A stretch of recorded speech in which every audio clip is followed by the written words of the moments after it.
অনেকে চলে গেছে, একদম নিরিবিলি পরিবেশ হয়ে যাচ্ছে।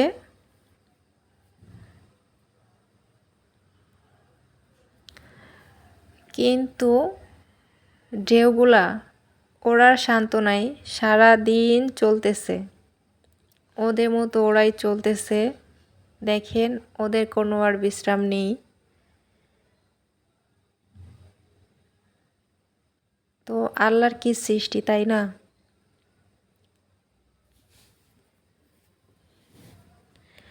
সন্ধ্যার পরে খুব ভালো লাগে, ঠান্ডা বাতাস এনজয় করা যায়। কিছুক্ষণ থাকার পর বৃষ্টি চলে আসে, তারপর মানুষ সবাই দৌড়াদৌড়ি শুরু করছে, আমরাও থাকতে পারি নাই। পরে আমরাও বাসায় চলে আসছি বৃষ্টির জন্য।